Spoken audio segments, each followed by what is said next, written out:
Bueno, buenos días o buenas tardes a todos, según de donde estéis, y gracias por acompañarnos en este webinar donde vamos a hablar de un tema muy candente, ¿no? Que es la tensión geopolítica que estamos viviendo desde la aparición de los últimos modelos frontera, que son esos modelos que son los más avanzados que han surgido durante este año. Y quiero empezar con una idea muy importante que resume por qué estamos aquí hoy. La inteligencia artificial ya no es una carrera solo tecnológica, donde los laboratorios estén empujando por tener el mejor modelo, y ya empieza a convertir en una carrera también por el poder. Es decir, hablamos de seguridad nacional, soberanía tecnológica, quién controla la infraestructura y todo esto que será vital para la economía de la próxima década. Y además el tablero geopolítico está en movimiento total. Estados Unidos restringe, por ejemplo, la exportación de chips, especialmente a China, y controla también desde los últimos modelos el despliegue de estos modelos más avanzados. China responde con modelos de pesos abiertos, ¿vale? Que cualquiera puede descargar y ejecutar, y no sabemos muy bien cuál es la estrategia detrás de eso. Y Europa intenta regular con el famoso AI Act y totalmente depende de tecnología y de la infraestructura de otros países, ¿no? Principalmente de Estados Unidos. Y en medio de todo están las empresas y sobre todo, en particular, los responsables de IT y de ciberseguridad de las empresas, que se enfrentan a una pregunta pues bastante incómoda, ¿no? ¿Cómo protejo mi organización de las nuevas amenazas que surgen con la inteligencia artificial? Pues de todo esto vamos a hablar hoy, y para hacerlo tengo el lujo de contar con tres verdaderos expertos del sector que además os van a presentar el nuevo programa de inteligencia artificial aplicada a la ciberseguridad que organizamos aquí desde el Instituto de Inteligencia Artificial. Os lo voy a presentar uno a uno. Empezó con Ramiro Cid, experto en gobernanza y auditoría. Ramiro, bienvenido. Bien, muchas gracias. Bueno, Ramiro es Global IT y Cybersecurity Audit Manager en Symrise. Tiene más de 25 años de experiencia en sistemas de información y 20 de ellos dedicados a la ciberseguridad en sectores muy variados como energía, banca, química, gobierno. Y es de las pocas personas en España certificadas con las nuevas normas ISO de gobernanza en IA, ¿no? Y además no solo audita, también es profesor en el máster de gestión de ciberseguridad de la Universidad Politécnica de Cataluña. Y si vuestra pregunta es cómo podéis controlar la IA en una organización sin frenar su adopción, ¿no? Ramiro es la persona indicada. Ramiro, te voy a hacer una pregunta directa para que te presentes a la audiencia. Llevas 25 años auditando sistemas y ahora tienes que auditar algo que ni siquiera los creadores de la inteligencia artificial entienden del todo. Y muchos CEOs viven con estos dos miedos, ¿no? Porque si frenan la IA en su organización, sus equipos la van a usar a escondidas, y si liberan sin control, pues asumen un riesgo que es muy difícil de cuantificar ahora mismo, es muy difícil de medir, ¿no? ¿Cuál es el primer paso realista desde tu punto de vista para poder gobernar bien la inteligencia artificial en una empresa sin frenar la adopción? Sí, correcto. Muchas gracias. Es una de las claves del éxito, sí. Aunque no existen fórmulas mágicas, ni una única manera, evidentemente, de afrontar lo que es la gobernanza y la gestión de la IA, el primer paso pasaría por trabajar lo que es el alineamiento del máximo órgano de gobierno de nuestras organizaciones, por ejemplo el SEO, trabajando constantemente, conjuntamente para la definición de la estrategia, ¿no? Del uso de la IA en nuestra organización. Ujú. Ya, segundo paso, ya estaríamos hablando de política de IA, sistema de gestión de inteligencia artificial y, evidentemente, planteándonos o no estar adecuados o certificados incluso en estándares como el ISO 42001.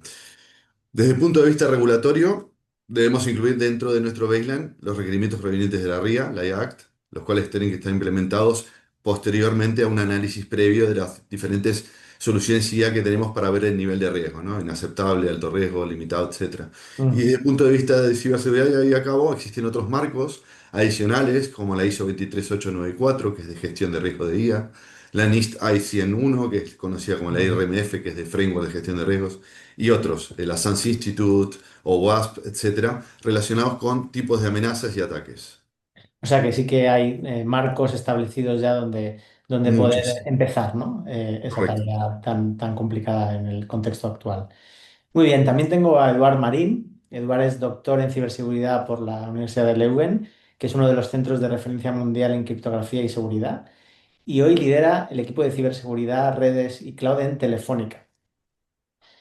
Publica bueno, donde publican los mejores, ¿no? Y también tiene un premio al mejor artículo y ha sido nombrado Top Inventor de Telefónica 2 años seguidos, en 2024 y 2025. Lleva más de una década investigando cómo romper sistemas y cómo aprender a defenderlos.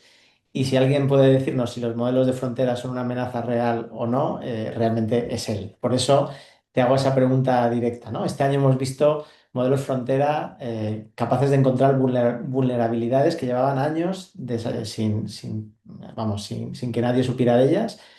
Y hay quien dice que esto lo cambia todo y otros que dicen que es simplemente marketing de los grandes laboratorios. Tú que trabajas con estos sistemas a diario, ¿qué es lo que de verdad te quita el sueño de los modelos frontera, o sea, los modelos más avanzados de la última generación, y qué de todo esto es humo? Hola, buenos días. Creo que la tecnología siempre ha estado ligada al poder y eso va a seguir siendo así. Y creo que afirmar que tienes una tecnología capaz de encontrar vulnerabilidades que han pasado desapercibidas durante muchos años es sin duda una gran demostración de poder, ¿no? Entonces, Ujú, yo lo que creo es que es un poco de ambas. Es innegable que los modelos frontera ya están demostrando unas capacidades brutales para descubrir estos fallos de seguridad y yo creo que eso va a cambiar profundamente cómo hacemos la ciber, ¿no? Pues ujú, creo que ahora queda una pregunta clave. ¿Están estos modelos frontera encontrando fallos que realmente habían escapado del escrutinio de los expertos? ¿O simplemente están explorando superficies que han estado menos analizadas, igual porque había ujú. pocos incentivos o había pocos recursos para buscar ahí? Creo que esa es la gran pregunta. Muy bien. Muy bien. Y también tenemos a David Solans. ¿Vale? Que podemos, como investigador, ¿no? Su título sería investigador en IA responsable, ¿no? Es su foco de especialidad. Es doctor en inteligencia artificial por la Universidad Pompeu Fabra y lidera Telefónica Scientific Research, el equipo de IA responsable y distribuida, para mejorar la robustez, la privacidad, el aprendizaje federado y mitigación de sesgos de los modelos de inteligencia artificial. Se dedica a una de las preguntas más difíciles de este momento, ¿no? ¿Cómo hacer que los sistemas sean seguros y justos antes de llegar a producción?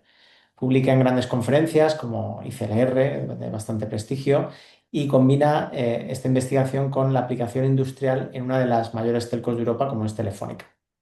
Si queréis, si os preocupa si los guardarraíles de inteligencia artificial realmente funcionan, David lleva muchos años estudiándolos. Bienvenido, David. Muy buenas. Y precisamente te voy a hacer una pregunta sobre esto, sobre los guardarraíles de estos grandes modelos, que muchas veces frenan al que intenta hacer un uso legítimo y beneficioso, más que al atacante, ¿no? Que muchas veces, o usuario malicioso, que simplemente encuentra la forma de saltarse estos guardarraíles. Tú que investigas esto, ¿piensas que realmente los guardarraíles actuales están protegiendo de verdad o son más un estorbo? Es una muy buena pregunta y yo empezaría mencionando que aquí los incentivos, como conocemos muy bien, ¿no? Son muy diferentes entre el usuario legítimo y un potencial atacante. El potencial atacante siempre tiene más incentivos para invertir más tiempo para romper el sistema, ¿no? En cualquier caso, hay una tensión aquí que es clara y real, ¿no? Entre el proteger, bueno, el restringir el uso legítimo y protegernos de los ataques, ¿no? Los guardarraíles, en mi opinión, son necesarios porque al final lo que hacen es reducir muchos riesgos evidentes, como es la generación del contenido dañino, como es evitar la fuga de información o la ejecución y respuesta, ¿no? A estas instrucciones que son potencialmente peligrosas. Pero el problema es que la seguridad nunca es perfecta y además el usuario legítimo se encuentra con restricciones visibles, ¿no?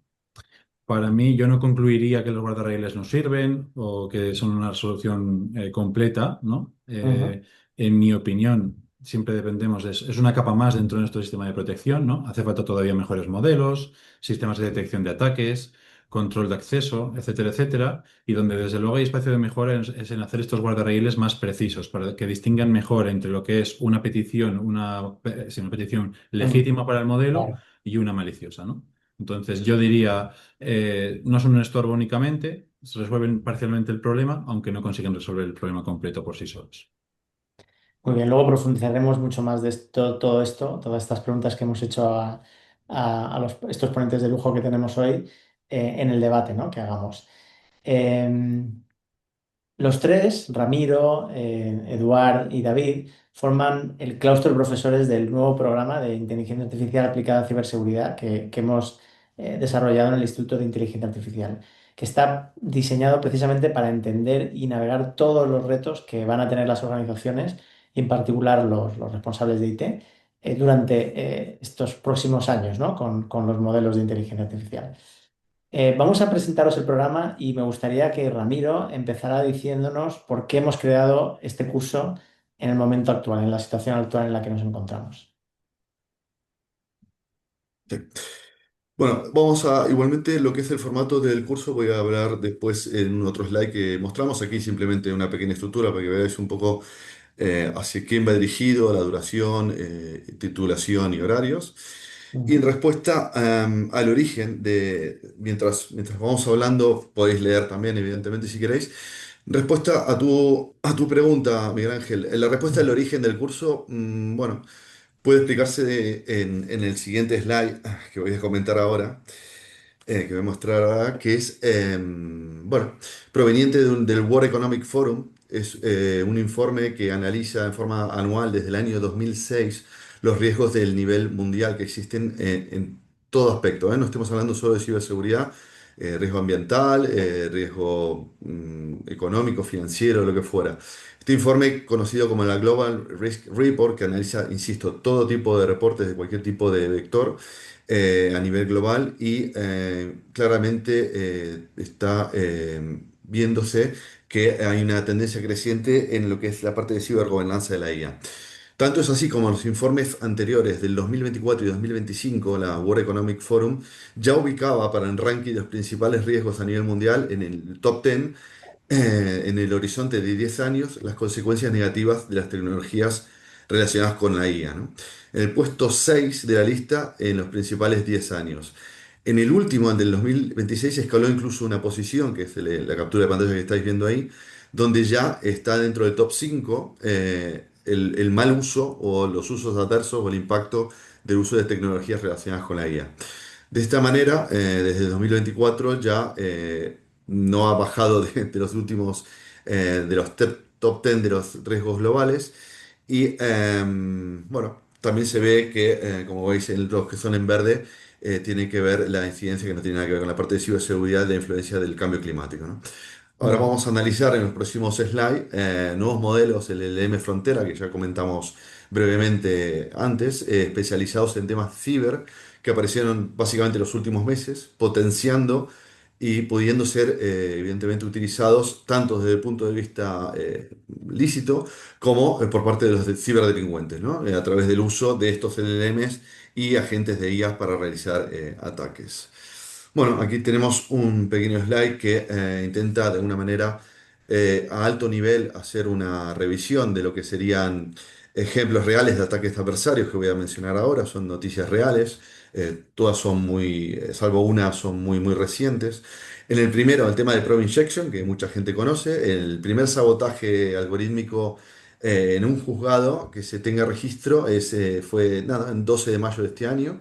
El caso ocurrió en Brasil, en el estado de Pará, donde dentro de lo que es la jurisdicción laboral, dos letrados se introdujeron en una demanda texto invisible, ¿no? Que estamos hablando de escrito en color blanco sobre fondo blanco, con instrucciones dirigidas específicamente a sistemas de inteligencia de IA. Y el mensaje de alguna manera oculto ordenaba que a cualquier IA que analizara el documento que respondiera de forma superficial y evitara cuestionar los documentos aportados. La maniobra pretendía de esta manera aprovechar la realidad cada vez más evidente, ¿no? Numerosos tribunales ya utilizan herramientas de IA generativa para clasificar escritos, resumir expedientes, sugerir borradores o analizar análisis documentales. En este caso, el sistema utilizado por la justicia brasileña, que se llama Galileu, es una herramienta institucional de apoyo judicial en temas de IA. Lo paradójico, lo curioso de todo esto, es que fue el propio sistema de IA, el que del tribunal que descubrió esta manipulación hecha por estas dos letradas durante el procesamiento del documento generado por ellas. El sistema detectó la existencia de un texto oculto y alertó de la anomalía. Un ejemplo de la parte de inversión de modelo o model inversion, más conocido en su término en inglés, es otro caso real y es un caso más histórico, es famoso. donde en octubre, estamos hablando de octubre de 2015, en una conferencia de ASM CCS 2015, el mapa de ciberseguridad ocurrió en el ámbito de la biometría y reconocimiento facial, liderado por el investigador Matt Fredrickson, y este famoso estudio lo que consiguió es demostrar que se puede conseguir un ataque del sistema de reconocimiento facial de grado comercial, es decir, se puede manipular un clasificador de rostros para demostrar que de esta manera se podían extraer identidades de las personas que hacían parte del conjunto de entrenamiento de datos, el dataset. Y por último, el tercero, el ejemplo de Model Set, que es un ataque que se realizó a Anthropic, a Cloud. Es un ataque realizado el día 23 de febrero, o por lo menos fue publicado el día 23 de febrero, suponemos que fue unos días antes. Y el objetivo de este ataque, proveniente, según lo investigado y publicado por Anthropic, a través de tres laboratorios chinos, de Minimax, DeepSeek y Moonshot, que al realizar unas 16 millones de consultas estructuradas a través de cuentas, de múltiples cuentas, con el objetivo de obtener las capacidades intelectuales y razonamiento del modelo. De alguna manera obtuvieron todo lo que es, digamos, los datos de entrenamiento, todo lo que está por detrás, ¿no? De alguna manera obtuvieron el modelo, ¿no? Haciendo estas consultas. En este slide que veremos ahora rápidamente, allá por el 13 de mayo de este año, la iSafety Institute del gobierno de Reino Unido publicó una evaluación del Cloud Mythos Preview de Anthropic en ese momento y GPT-5 de OpenAI. El informe documenta un salto significativo en capacidades y ofensivas de ciberseguridad. Estamos hablando hace nada, 2 meses, y parece que hubiera pasado mucho tiempo. Este gráfico muestra cuánto tiempo soporta funcionando la IA haciendo tareas de hackeo técnico antes de empezar a fallar, ¿no? Antes de manteniendo un 80% de éxito. Para demostrar que los datos son fiables y no un golpe de suerte, se usó un método estadístico que dibuja las bandas de sombra alrededor de la línea de modelo que veremos en el próximo slide, y reflejando el margen de error, digamos, simulando 1000 escenarios distintos con un límite máximo de 12 horas. Ahí les dejo también un slide que es público, se puede consultar el informe. De hecho, estas dos capturas provienen de este informe. Y respecto a lo que es mitos de Anthropic, bueno, completaron un ataque de red de hasta 32 pasos en forma autónoma, detectando miles de vulnerabilidades zero date sin intervención humana. ¿Qué son las vulnerabilidades zero date? Bueno, son aquellas donde el fabricante del hardware o del software aún no tiene publicado un parche para permitir mitigarlas. Las zero days son, desde hace muchos años, un nicho de monetización de los ciberdelincuentes, donde obteniendo estos zero days intentan venderlo en la dark web, y se habla de que hay un promedio de $1 millón por cada zero day descubierto, ¿no? Es muy probable que este precio haya bajado con el uso de estas herramientas de LLM, evidentemente al tener mayor, es un juego de oferta y demanda, al tener mayor cantidad de ofertas de zero day, mayor cantidad de utilización de zero days con una demanda similar, pues evidentemente el precio caerá. El gráfico aquí, bueno, muestra de alguna manera estos 32 pasos que simula el ataque realizado a una empresa. Ahí, a medida que se va consumiendo más presupuesto y más palabras, más tokens. Cada línea de la IA es diferente, y la sombra, de alguna manera, que rodea estas líneas muestra la distancia entre el peor y el mejor intento de cada modelo, dejando de ser tan estables o impredecibles al final, ¿no? Aquí lo más interesante son las conclusiones. Dos conclusiones de fondo. Uno, el techo real de estos modelos no se encontró porque el límite operativo lo fija la cantidad de tokens empleados, no la destreza intrínseca del modelo. Y después la velocidad de mejora. En relación a esto, en noviembre del año pasado, noviembre 2025, la longitud de tareas de ciberseguridad de un modelo completaba en forma autónoma se duplicaba cada 8 meses. En febrero, es decir, estamos en febrero de este año, es decir, 4 meses después, el intervalo ya se había reducido a 4,7 meses, es decir, casi a la mitad, ¿no? Después hubo otro estudio, además, del MET, que es un organismo de evaluación independiente, donde apuntan de alguna manera a lo mismo, en la misma dirección, que refuerza de alguna manera la solidez del anterior informe. Las empresas de ciberseguridad, aseguradores y equipos de TI corporativos, digamos, determinaron o llegaron a la conclusión que los modelos de amenaza vigentes asumen un ataque básicamente humano, ¿no? Las herramientas automatizadas de alcance son limitadas. frente a un agente que encadena 32 pasos ofensivos de forma autónoma, mejorando de esa manera la capacidad a 4 meses y medio, como dijimos antes, hace que a largo plazo esto sea insostenible.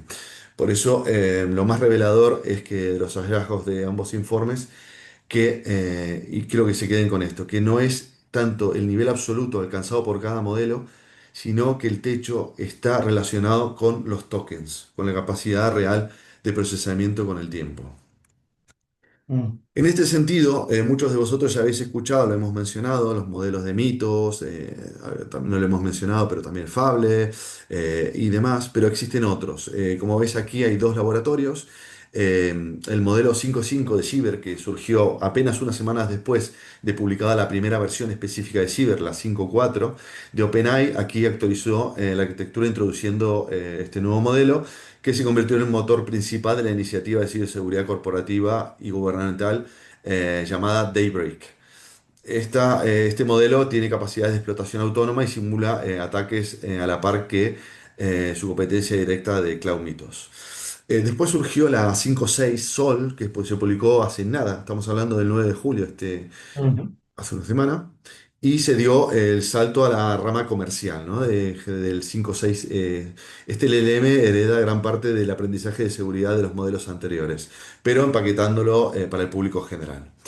Después del lado del Anthropic, bueno, surgió el Cloud Preview, como dijimos, el Mythos Preview, luego el Mythos 5, la versión privada, ultra restringida para gobiernos, no está publicada. Esta versión y la previa, la preview, son como bestias de laboratorio, ¿no? Anthropic aquí descubrió que este modelo tenía la capacidad sin precedentes para encontrar exploits de tipo zero day, como mencionamos antes, y que había de alguna manera sobrevivido durante décadas de estas vulnerabilidades no encontradas, ¿no? En sistemas operativos abiertos y navegadores. El caso de Firefox, que fue muy conocido, de Firefox, y debido al pánico que fuera utilizado como arma de hackeo en forma autónoma por los ciberdelincuentes, Anthropic negó lanzarlo al público general, solo concediendo un acceso hiper restringido a unas 150 organizaciones gubernamentales y defensivas claves para la iniciativa del proyecto Growth.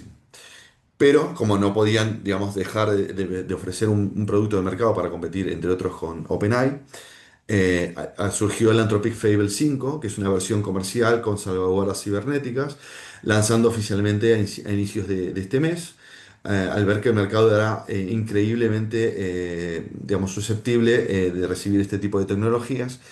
Y es una versión comercial y es un hermano seguro, el hermano menor de Mitos, donde se aplicaron fuertes capas de seguridad y filtros ciber, ¿no? Es brillante para tareas de desarrollo avanzado, pero si el sistema detecta que se está intentando armar un exploit o analizando un malware peligroso, la consulta se desvía automáticamente a versiones anteriores más restrictivas, como la Opus 4.8. ¿Para qué? Para intentar evitar que se utilice este modelo para fines maliciosos. Y no todo acaba con OpenAI y Anthropic. Se unió a la fiesta otros laboratorios. Aquí tienen dos ejemplos de Google. El SecPaN 3, que es la versión actualizada, la última, la rama hiper especializada de Google orientada a seguridad predictiva. A diferencia de OpenAI, bueno, pues se enfoca mucho a lo que es auditar el código puro, ¿no? Luego tenemos el Google Gemini 3, el SEC Advanced o Cyber, nombre muy largo, que en el API para desarrolladores corporativas, Google permite activar capas Cyber sobre los nuevos modelos Gemini 3. Y digamos, el punto fuerte de este modelo es la integración con herramientas como Virus Total para alcanzar ficheros sospechosos y automatizar defensas en la nube de forma proactiva. Rápidamente pasamos al siguiente, el XI, que es, bueno, el XI Grok CyberSec Preview, que es un modelo especializado en ciberseguridad enfocado en la auditoría de contratos inteligentes, lo que se conoce como smart contracts, en blockchain y en criptografía.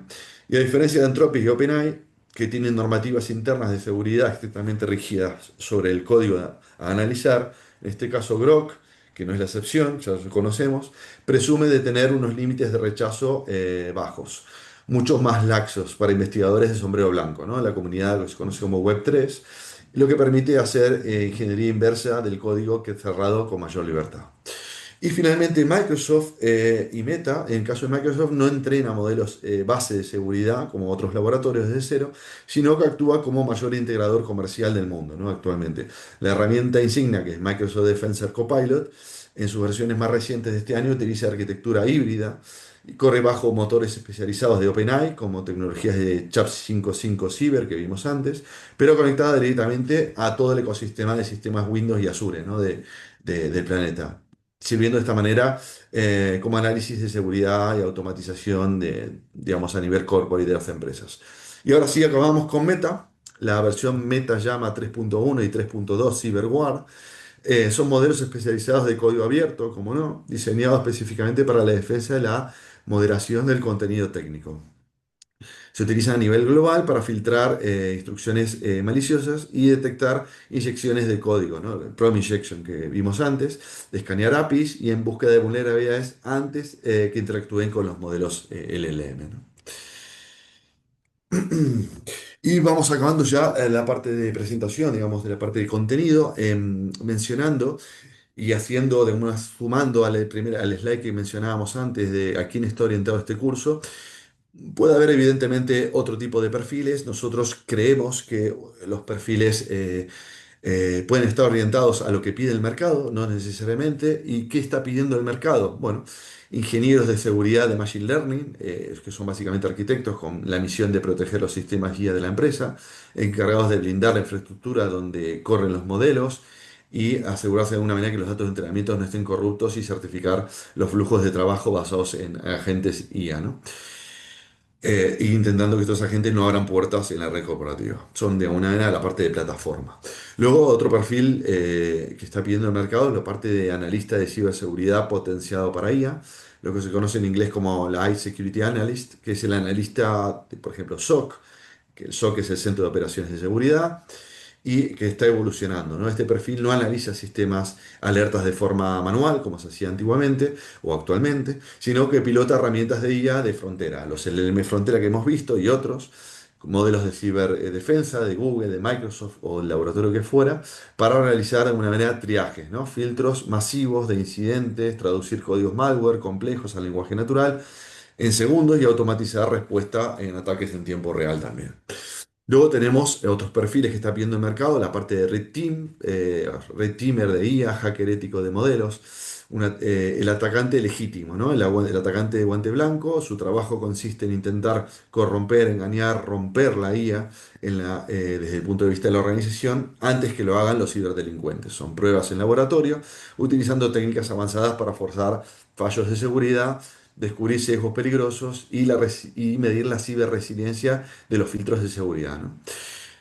Los últimos dos serían la parte más de consultor de riesgos y gobernanza de IA, que es un perfil híbrido altamente estratégico que combina el entendimiento técnico de cómo funcionan los LLM con una visión legal del negocio, intentando asegurar que las herramientas de IA adoptadas por los empleados cumplan las políticas de confidencialidad de la empresa y no vulneren leyes y regulaciones relacionadas también con la protección de datos. Y el punto más importante aquí, el factor diferenciador desde el punto de vista de mercado, estamos hablando que es el pensamiento crítico. Pues, aunque se domine la tecnología, los informes globales coinciden actualmente en que la habilidad más escasa y valiosa en el entorno laboral es el pensamiento crítico. La IA es excelente automatizando la defensa, pero las personas seguimos siendo indispensables, siguiendo el término Human in the Loop, para identificar alucinaciones del modelo, falsos positivos complejos, sesgos algorítmicos que un software podría pasar por alto.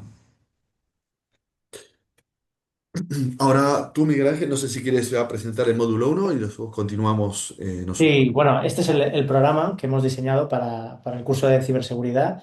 Gracias, Ramiro, por esa explicación, porque nos ha quedado claro que esto es un campo que ha cambiado totalmente la ciberseguridad en los últimos años con la llegada de la IA y más que va a cambiar, ¿no?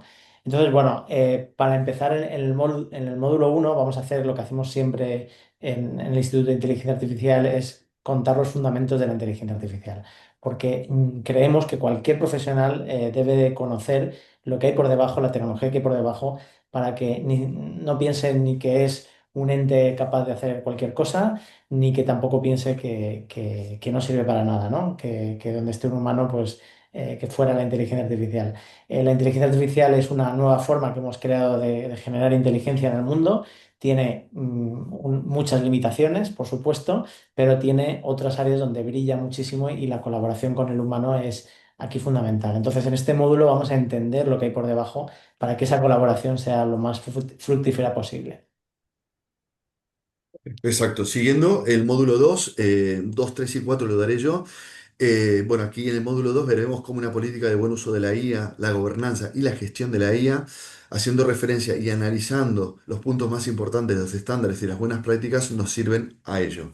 En el módulo 3 vamos a ver las principales amenazas de la IA desde el punto de vista de distintas tecnologías, es decir, amenazas relacionadas más con la parte de Machine Learning, con la parte de la GenAI o la IA generativa, con la parte de RAG y con la parte de Agentics, la parte de agentes IA.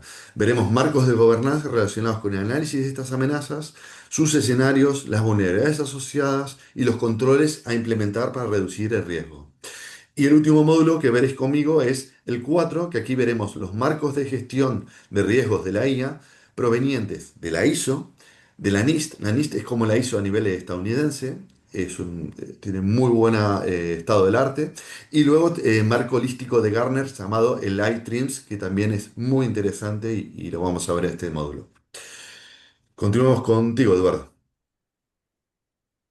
Perfecto. Yo voy a estar en los módulos 5 y 6, más en la parte de infraestructura. Entonces aquí vamos a ver redes para IA y luego IA para redes, ¿vale? Sí, vamos a darle la vuelta de tuerca, ¿vale? Y vamos a empezar primero mirando un poco cómo, cómo podemos evolucionar estas redes para que puedan soportar toda esa IA que ya está ahí y que va a aumentar todavía más en los próximos años. Y luego también vamos a ver cómo la propia IA puede ayudarnos a gestionar estas redes cada vez más complejas, ¿no? O sea, cómo esta IA puede ayudarnos a detectar anomalías, detectar ciberataques, a optimizar el rendimiento de las redes, ¿vale? Entonces, en la primera parte vamos a centrarnos más en temas de observabilidad, temas de recopilación de telemetría, métricas, arquitecturas cloud native, cómo entrenar estos modelos, cómo podemos optimizar el uso de GPUs, por ejemplo, en esos casos. Y en el segundo, como os decía, vamos a ver más un poco esta aplicación de la IA a nivel de red, a nivel de infraestructura, ¿vale? Entonces aquí vamos a estar tocando varias tecnologías súper interesantes. Aquí vamos a estar en el state of the art, ¿vale? Y un poco mi objetivo ahí no es que salgáis únicamente sabiendo una lista de tecnologías, sino un poco que entendéis un poco cómo convergen estas redes, la nube, la ciber y la IA conjuntamente, ¿no? Y que sepáis un poco qué herramientas se están utilizando ya la industria para construir la próxima generación de infraestructuras inteligentes. Y terminaremos el programa con dos sesiones, módulo 7 y módulo 8, de la que me ocuparé yo. El módulo 7 hablará de uno de los grandes problemas o riesgos de la inteligencia artificial y el machine learning en particular, que es el tema de la privacidad, ¿no? De cómo entrenamos estos modelos o cómo los ponemos a disposición del usuario de forma que garanticen la privacidad de los datos.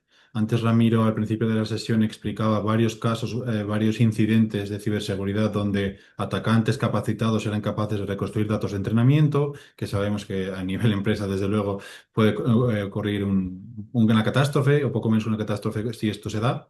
Pero hay técnicas que nos permiten protegernos de estos incidentes ya desde el punto de vista del entrenamiento. Digamos, desde el momento cero en que consideramos utilizar Machine Learning, ya no vamos a grandes modelos de lenguaje, sino modelos, digamos, menos capaces o menos avanzados. Incluso estos son vulnerables a ataques de privacidad y hay una serie de técnicas que veremos en este módulo sobre cómo garantizar la privacidad y dificultar la tarea a los malos en caso de que se pongan a ello, ¿no? Además, aquí, antes de nada, obviamente, veremos qué es privacidad, alguna definición algo más formal para que todos estemos un poco en la misma página. Y después el módulo 8 parte de que, ostras, aquí hablaremos obviamente de riesgos durante todo el programa y hay riesgos inherentes de la inteligencia artificial, como es el tema de la privacidad, que conviene tener en cuenta, pero no son los únicos, ¿no? En el pasado, hace unos años, cuando yo empecé mi carrera universitaria, a nivel de Machine Learning prácticamente se hablaba únicamente de la performance, lo que es la precisión del modelo, de que el modelo se equivoque lo menos posible. Con los años hay otras dimensiones cada vez más notables, más notorias o más prevalentes que se deben tener en cuenta, ¿no? Una de estas dimensiones, por ejemplo, es el tema de la sostenibilidad, de la huella de carbono de estos modelos, pero también está el tema de los sesgos, de garantizar que este modelo que ponemos en producción funciona igual de bien para hombres que para mujeres, igual de bien para diferentes grupos de edad, etcétera, etcétera. Y dentro de este paraguas, o sea, esto se enmarca dentro del paraguas que es la inteligencia artificial responsable, a la que yo me dedico y que revisaremos en detalle en este módulo final.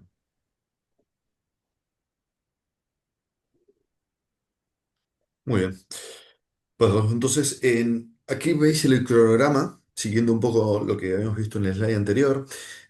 Bueno, aquí como veis es un curso de 8 semanas, como se mencionó antes. Empezamos el día 28 de octubre, acabando el 16 de diciembre. Las clases serán online, en directo, los días miércoles de 18 a 20. Veremos noticias de IA relacionadas con ciber, contenido de cada módulo, que es lo que acabamos de mencionar, y habrá también una pequeña entrevista a un profesional del sector, donde tendrá relación con lo que estamos hablando, para que veáis otra experiencia y otra manera de ver y entender y utilizar la tecnología. Luego de cada sesión también vamos a incluir una breve lista de preguntas en multiple choice para evaluar un poco el nivel de entendimiento. Y al final del curso se va a realizar una evaluación del alumno que pasará por la entrega de un ejercicio de evaluación relacionado con una solución de orquestación de procesos. Utilizaremos en este caso una solución muy robusta que es la N8N. Preguntan, Ramiro, preguntan si se prevé parte práctica en el Sí, módulo. en ese sentido veremos en más de una sesión, los profesores utilizaremos la N8N y haremos evidentemente un esquema básico de cómo funciona la herramienta de orquestación de procesos, porque no da evidentemente el tiempo físico para hacer un desarrollo excesivo, pero sí veremos la herramienta y la herramienta tiene todo el sentido de ser por muchas cosas, por la gobernanza del dato, me adelanto mucho, pero es una plataforma que permite ser trabajada en el cloud, pero también en local. Y en ese aspecto la ciberseguridad, como sabéis, para el tema de la protección de los datos, la confidencialidad, la gobernanza y el no depender de que en Estados Unidos nos corten a través de un cambio regulatorio o por voluntad propia un servicio, la continuidad y la privacidad de la información, evidentemente, pasa por tener la IA on-premise, ¿no? Luego, seguir con los modelos frontera y los modelos LLM avanzados y el entrenamiento ya es algo complejo. Pero vamos a aprender al menos la parte de módulos y la parte de agentes dentro de este, insisto, esta solución de orquestación. Ujú. Muy bien. Muy bien, pues vamos a pasar ahora, muchas gracias Ramiro, podemos dejar de presentar, vamos a pasar Sí, ahora al debate del tablero geopolítico que hablábamos, esa tensión geopolítica que estamos viviendo ahora mismo con la publicación de los últimos modelos frontera. Vamos a pasar al debate y quedaros hasta el final si estáis interesados en este curso porque tenemos un regalo para todos los que queréis formaros en IA y ciberseguridad. Bueno, vamos a poner un poco de contexto al debate. En junio, la administración estadounidense bloqueó el acceso extranjero a modelos como de Anthropic, en concreto el de Fable 5, por motivos de seguridad nacional. El modelo se lanzó y Estados Unidos lo bloqueó. ujú, Como Anthropic no podía bloquearlo solo para usuarios extranjeros, pues lo tuvo que bloquear para todo el mundo, ¿no? Luego se levantaron las restricciones y Fable volvió a estar disponible, ¿no? Lo mismo ocurrió también con GPT 5.6, que también fue bloqueado. Eh, Hace apenas una semana, China también, o sea, Reuters adelantó que China podría estar también estudiando cómo limitar el acceso desde el extranjero a sus mejores modelos de IA, con reuniones con empresas como Alibaba, ByteDance, etcétera. Y en Europa, las reglas del AI Act tienen aplicación ya desde agosto de 2025 para modelos frontera, pero la Comisión Europea asume poderes a partir del 2 de agosto, dentro de 3 semanas. Es decir, dentro de 3 semanas se van a poder poner multas ya a los modelos frontera que no cumplan con esta legislación europea. Entonces, vamos a empezar con los modelos frontera. Empiezo contigo, Ramiro. Imagina como CEO de una multinacional europea que de la noche a la mañana el gobierno de Estados Unidos corta el acceso a un modelo sobre el que ya has construido todo. Es decir, hoy en día las empresas dependemos totalmente de la inteligencia artificial que viene de Estados Unidos. Ya no es un añadido, ya es parte de nuestro día a día, ¿no? Que es lo que pasó en junio, ¿no? Con uno de los modelos. Entonces, este riesgo de jurisdicción tiene que entrar ya en las matrices de los comités de dirección como un riesgo más, al mismo nivel que los de ciberseguridad o el riesgo regulatorio. ¿Qué piensas? Sí, sí, muy buena pregunta y la respuesta es taxativamente sí. O sea, en el momento que un modelo de IA de cloud, sea un LLM frontera o un modelo IA, hace parte de un proceso crítico de una organización, automáticamente por definición se transforma en un activo crítico y tiende o debería ser agregado dentro de lo que es un Business Impact Analysis, un BIA, ¿no? Que es, como sabemos los que trabajamos en seguridad, que es un componente del plan de continuidad de negocio, por lo cual es eh, tremendamente crítico. La falta de disponibilidad de este recurso, que es lo que estamos, el escenario que estamos planteando, produce un riesgo crítico que es comparable con riesgos como ciberataques, temas regulatorios o una Mm. crisis reputacional, por lo cual sí, debe analizarse este escenario. La soberanía tecnológica que comentaba antes, el control del entorno y los datos, pasa por una solución en local, es decir, entrenar modelos frontera on-premise, con lo fácil que se dice, Mm. junto con un orquestador de procesos y agentes como plataforma, como por ejemplo la solución que estamos planteando de N8N, empresa alemana encima, y es un muy buen ejemplo ya que de esa manera, bueno, pues que quieras o no, la gobernanza estaría dentro del marco europeo, ¿no? Estamos siempre hablando del bloque europeo y la autonomía como Claro. bloque, ¿no? Y esta es una solución europea, cloud y no cloud, local. Claro, poco a poco se va a ir hablando más de los modelos locales. Ahora mismo no están a la altura de estos modelos que se sirven vía cloud, pero en algún momento pues, estarán ya disponibles para empresas y en entornos como el que nombras, ¿no? Entornos donde es muy importante la soberanía, ¿no? David, el hecho de tener Mizos para algunos defensores de confianza y Fabel para el populacho, digamos, para hablar de manera clara para la plebe, no puede crear como dos tipos de empresas, dos velocidades de empresa, las que tienen el acceso a la máxima potencia y la que menos, y eso también puede generar pues un control y un poder en la cual si tienes enchufe y puedes conseguir el mejor modelo, pues puedes ir más rápido que tus competidores. Eh, ¿Qué piensas de todo esto? ¿Estamos creando realmente estas dos velocidades en empresas? Correcto, yo creo que a día de hoy podemos decir que es una preocupación cuando menos real y por supuesto legítima, ¿no? Sabemos que las capacidades defensivas más avanzadas están siendo restringidas únicamente para un grupo reducido de organizaciones, ¿no? Que son aquellas que el gobierno de Estados Unidos está diciendo que son de confianza, ¿no? Esto, desde luego, crea el riesgo de crear una seguridad a dos velocidades. Un pequeño grupo con acceso a herramientas de última generación, estos modelos que hemos visto anteriormente, y una gran mayoría que debe defenderse con unas capacidades que, por supuesto, son más tradicionales y, por tanto, también más limitadas, ¿no? Eh, no obstante, tampoco hay que olvidar, al igual que mencionaba esto cuando a la pregunta de los guardarraíles, hay que entender que hay una cierta lógica detrás de estas restricciones, ¿no? Sabemos que estos sistemas son avanzados y pueden ser de doble uso. La misma tecnología puede ayudarte a descubrir vulnerabilidades para corregirlas, pero también puede ser utilizada para crear nuevos ataques, ¿no? Por ese lado, tiene un poco de lógica que haya un despliegue gradual, controlado, limitado, etcétera, etcétera. Para mí, la pregunta, y estamos, digamos, muy cerca de ver qué ocurre después, la pregunta clave es ahora, ¿qué va a ocurrir a partir de ahora, ¿no? Exacto. Si el acceso restringido es algo temporal para validar la tecnología y aprender de cómo utilizarla de forma segura, por ejemplo, generando nuevos métodos de protección como los guardarraíles que mencionábamos antes, pues puede ser una estrategia que tenga sentido. Si esta situación se convierte en permanente, entonces sí que corremos el riesgo de ampliar esta brecha entre grandes organizaciones con recursos y el resto, el populacho que comentabas antes, ¿no? Desde mi Mm. punto de vista, el objetivo, el siguiente paso deberíamos ser buscar formas de democratizar esta tecnología.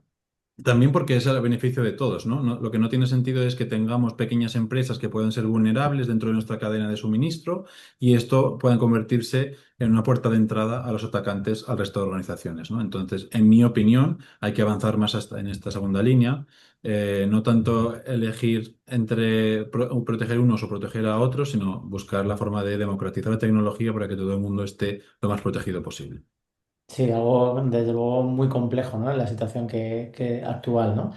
Hay un fenómeno que es el de los modelos de pesos abiertos, que son, bueno, modelos que se entrenan y que se liberan totalmente para que cualquiera lo pueda instalar y China es la que más está apostando por este modelo. Y quería preguntarle a Eduard, eh, ya que un modelo de pesos abiertos no lo puedes desconectar del mundo, ¿no? Una vez descargado, cualquiera lo puede utilizar, lo puede personalizar, etcétera. Desde un punto de vista de seguridad, ¿qué es más peligroso? ¿Un modelo frontera cerrado, que no sabemos lo que hay por dentro, ni sus guardarraíles, ni cómo está hecho, y muy capaz? ¿O un modelo inferior, pero con pesos abiertos y que cualquiera se pueda descargar y utilizar? Pues es una muy buena pregunta, no es una pregunta fácil y Mm, creo que ambos tienen riesgos distintos, ¿no? Un modelo mm, cerrado concentra mucho poder en una o pocas empresas, es lo que estamos diciendo, ¿no? Lo ujú, que creo que plantea cuestiones bastante críticas en términos de transparencia, dependencia y gobernanza, ¿no? Y eso es bastante problemático. Personalmente a mí me preocupan mucho estos modelos de caja negra diseñados por terceros, que muchas veces son nuestros competidores, en los que no tenemos ni visibilidad, no sabemos lo que están haciendo, no sabemos con qué datos han sido entrenados, no tenemos capacidad de control, lo pueden parar en un momento dado y si dependemos críticamente de esto, pues vamos a tener problemas, ¿no?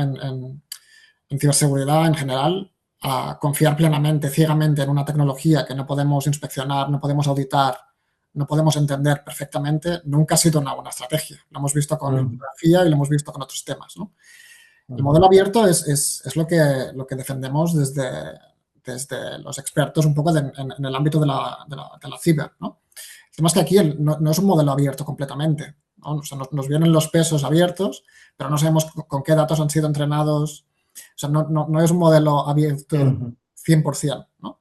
Sí que es cierto que creo que pues ahí hay un poco las dos partes, ¿no? Sí que es verdad que facilita el uso de este tipo de herramientas para adversarios, pero yo también lo veo como algo positivo, ¿no? También permite a los defensores tener acceso a una herramienta muy potente y poder pues, empezar investigaciones en profundidad utilizando estas herramientas para detectar vulnerabilidades antes que el atacante, ¿no? Yo creo que la pregunta realmente importante es si somos capaces de utilizar estas capacidades para desarrollar defensas más rápido que el atacante es capaz de utilizar estas herramientas para realizar ataques. ujú, Esa es la gran ujú. pregunta.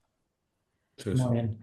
Y David, tú que has estado más en la investigación digamos, los sesgos que puede tener un modelo de estos, viendo la tendencia donde cada vez más modelos de pesos abiertos son chinos y los mejores suelen ser de allí, eh, podemos depender de estos modelos chinos sabiendo que van a tener un sesgo claro del gobierno de China, que es algo que es una cultura totalmente distinta a la nuestra y tienen otra forma de pensar, etcétera? ¿Puede la investigación de IA responsable depender de estos modelos? Mm. Empezaré diciendo que este tema de los sesgos culturales lo trataremos durante el curso, ¿no? Que es un tema interesante que quizá no se había pensado hasta hace muy poco, ¿no? Pero volviendo a la pregunta, yo lo que opino es que la investigación en la inteligencia artificial en general lo que necesita es acceso a modelos abiertos, ¿no? La apertura permite auditar comportamientos, nos permite, por ejemplo, estudiar los sesgos como mencionabas, desarrollar nuevas técnicas de evaluación, pero sobre todo lo que permite es reproducir los resultados, algo que es clave, ¿no? No tanto, no solamente para la investigación en inteligencia artificial, sino para la ciencia en general, ¿no? Si no tenemos acceso a los pesos de los modelos, gran parte de la ciencia se vuelve más difícil de crear, por supuesto de avanzar y sobre todo de verificar de forma independiente, ¿no? Ahora bien, lo que yo creo también es que no podemos reducir tanto el debate a a una cuestión geográfica, que quizás simplifica mucho el problema. La realidad es la lucha de poderes interesados que veíamos al Ujú, principio, ¿no? Bueno, estos poderes interesados lo que buscan es esta dependencia que al final les da más capacidad en el mercado. ¿Cuál es mi opinión? En mi opinión es que la solución a largo plazo no sea tanto elegir entre modelos abiertos chinos o modelos cerrados occidentales, sino fomentar un ecosistema diverso de modelos abiertos mantenidos por múltiples organizaciones. No queremos solamente unos pequeños grandes jugadores, no, unos pocos grandes jugadores, sino que las universidades, las fundaciones y las empresas de distintas regiones del mundo sean capaces de crear esta tecnología, ¿no? Cuanta más diversidad exista, menor será la dependencia hacia unos pocos. Esta visión yo destacaría que además está muy alineada con lo que propone la estrategia de soberanía de Europa, ¿no? Claro. Pero la realidad es que ya a día de hoy ya existe vida más allá de los grandes jugadores estadounidenses. A día de hoy los modelos chinos como Qwen que mencionabas son muy potentes, más de lo que podríamos anticipar. También hay modelos open source como Gemma de Google, que también otra vez utiliza gran parte de la tecnología que está detrás de Gemini. Pero también hay esfuerzos europeos con resultados muy interesantes como Minimistral, EuroLLM o Apertus, que son muy capaces en muchas más de las tareas de las que uno podría pensar. Yo diría así Sí. como resumen, ¿no? La IA responsable lo que necesita es más modelos abiertos para garantizar transparencia y auditoría, pero también necesita al final una apuesta por esta perspectiva por parte del resto de organizaciones. Sí, claramente Europa debería de apostar más por esto, pero aquí surge la duda de si realmente tenemos el know-how digamos, en Europa para poder construir estos modelos desde la administración pública, porque sabemos que ahora están pagando millonadas a los ingenieros que saben entrar en estos modelos y que son casi como jugadores de fútbol, ¿no? Y es muy difícil atraerlos en Europa, ¿no? Para que puedan hacer los modelos de aquí, ¿no? Yo eso lo veo bastante complicado. Vamos a entrar ahora en el tema de Europa. Eh, Me gustaría preguntarle a Ramiro, sabes que el 2 de agosto, bueno, la Comisión Europea va a empezar a poner multas, según el AI Act, a modelos frontera, ¿no? Modelos que llaman de propósito general, según la regulación. ¿Y crees que las empresas están preparadas para lo que viene? Es decir, imaginemos que ahora de pronto la regulación de Europa bloquea OpenAI, ¿no? Nos vamos a encontrar con una situación en la cual vamos a repetir una regulación que de pronto hace entrar en pánico a las empresas con consultoras interviniendo para arreglar los problemas regulatorios, etcétera. Em, ¿Cómo crees que va a ser esta implantación de esta norma? Correcto, sí, no va a ser la excepción, sino la regla de lo que está pasando últimamente en Europa. En los últimos años se ha, bueno, se ha regulado que se hacen demasía en muchos aspectos relacionados con la parte de ciberseguridad, léase la NIS 2, la CRA, la Cyber Resilience Act, la CER, y como no también la IA Act, que también tiene aspectos de ciber. En ese aspecto, casi todas las directivas o regulaciones, es decir, de transposición directa o a través de una transposición nacional, siempre son muy parecidas en el sentido del marco de penalización, ¿no?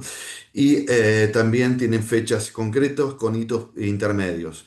En ese sentido, y sabiendo el estado del arte que suele haber en las empresas, tanto medianas como grandes, y ni que decir las pequeñas, podemos decir sin temor a equivocarnos que no estamos preparados. Al día de hoy, muchas empresas no saben, y de hecho es la mayoría, cuál es el inventario completo de las aplicaciones IA que se están utilizando.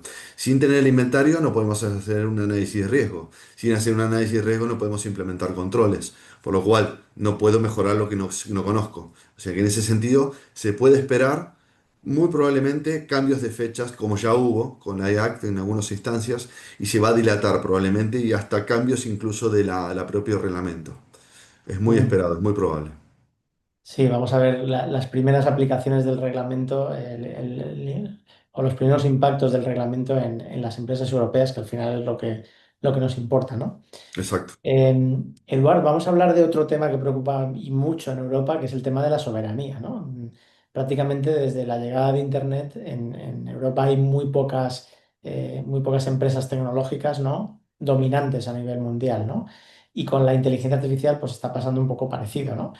En junio la Comisión presentó un paquete de medidas para conseguir soberanía tecnológica con iniciativas en muchos ámbitos, en temas de semiconductores, en infraestructura y en temas de IA, por supuesto, ¿no? Tú que trabajas en infraestructura de Telefónica, ¿qué es lo mínimo que necesita Europa para poder controlar la tecnología, en el caso de la IA, ¿no? Todo el stack tecnológico que implica la IA y poder ser soberana en el caso de un conflicto que pueda haber con Estados Unidos? Ahora mismo, pensad todos que si nos cortaran ChatGPT y Anthropic, yo no sé qué pasaría con las empresas europeas, pero sería un gran problema, ¿no? Si lo cortaran a nivel, o sea, las consecuencias geopolíticas serían enormes, ¿no?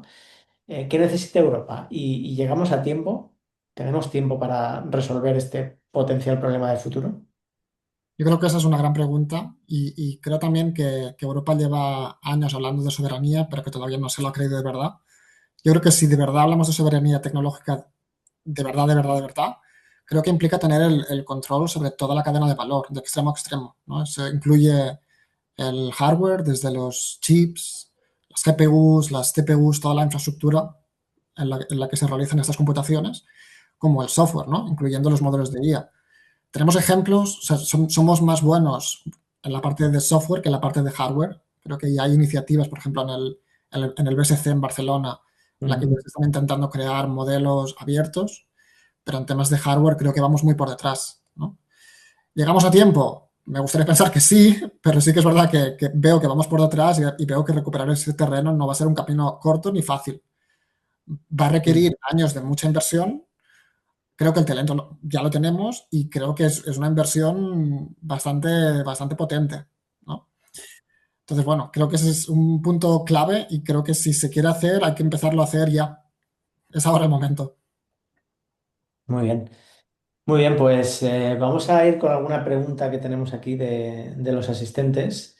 Pregunta Claudia Marincioni, ¿el personal de ciber en su experiencia es parte del risk management en empresas o aún se los separa al departamento de IT con una función defensiva, reactiva, pero no estratégica? No sé quién quiere contestar. Puedo contestar yo si quieren. Depende de muchos aspectos. A ver, hay aspectos intangibles que no están mencionados en ningún documento, que es, por ejemplo, el apetito al riesgo, ¿no? Risk appetite. Y esto va relacionado con la cultura de organización, con el sector y con contingencias o ataques de ciberseguridad que pudo haber o sufrido o la competencia. En el sentido que cuando o lo ves venir, o por temas regulatorios, o por sector, o por propia cultura, entonces cuando es fuerte, cuando hay Ujú, un apetito de riesgo bajo y realmente hay una concienciación en general en la cultura de ciberseguridad es real y no es solamente documentación auditable. Entonces, muy probablemente los gestores de riesgo ciber harán parte del riesgo regulatorio, del riesgo corporativo, de la auditoría corporativa y no será un departamento dentro de TI que tendrá su representación a través del CISO, que a lo mejor ni siquiera, sino el CIO, que a veces ni siquiera, sino el CFO, ¿no? Por lo cual depende mucho de todo esto. ujú. Y también pregunta Claudia, que creo que esto es para David, ¿sería interesante si antropólogos, semiólogos y filólogos colaboran activamente en evaluar las herramientas? Lo es. De hecho, yo provengo de una comunidad de investigación donde va mucho más allá de ingenieros informáticos y derivados. Al final es muy importante el impacto humano de esta tecnología que estamos creando, ¿no? Aquí estamos centrándonos en el tema de la ciberseguridad, pero el impacto, cómo impacta la vida de las personas, cómo un fallo puede suponer un coste real para una persona. A veces hablamos de casos donde puede costar una vida incluso. Las implicaciones de incluir este tipo de tecnología en nuestro día a día. Todo esto es un campo muy candente de la investigación, más a nivel de ciencias sociales, digamos, pero donde desde luego no podemos avanzar de forma disjunta. Al final lo que tenemos que hacer es investigación conjunta para incluir los diferentes puntos de vista que den falta. Eso ya se está haciendo y si a alguien le interesa hay una conferencia que se llama FACT, que es Fairness, Accountability, Transparency and Ethics, que lleva ya unos años en marcha, donde esta comunidad va creciendo bueno, muy rápidamente. Muy bien. Bueno, pues lo vamos a dejar aquí. Muchas gracias a todos los que habéis asistido a este webinar. Muchas gracias, Ramiro, David y Eduard, por habernos acompañado también y haber debatido estos aspectos tan interesantes que yo creo que preocupan hoy en día a todas las empresas de todos los gobiernos también. Eh, y nada, como os decía, si estáis interesados en formaros en inteligencia artificial y ciberseguridad y queréis hacer el curso que os hemos propuesto, tenéis un cupón de descuento especial por haber asistido a este webinar que es IA Ciber 300, ¿vale? No os preocupéis porque os lo enviaremos por email a los asistentes, con el que os podéis beneficiar de este descuento de 300 euros en la matrícula del curso de ciberseguridad, que además ahora tiene un descuento adicional por Early Bird, ¿vale? Luego el precio subirá en septiembre. Entonces, si compráis el curso, podéis beneficiaros de estos dos descuentos, ¿vale? Del cupón que os ofrecemos por haber asistido a este webinar y a Ciber 300 y del descuento por Early Bird. Muchas gracias a todos y nada, mañana recibiréis el email con toda esta información y con la grabación y el dossier del curso de ciberseguridad. Muchas gracias por vuestra asistencia y gracias de nuevo Ramiro, Eduard y David por habernos acompañado y habernos ilustrado tanto sobre este tema. Un placer. Muchas gracias. Adiós, gracias. Gracias.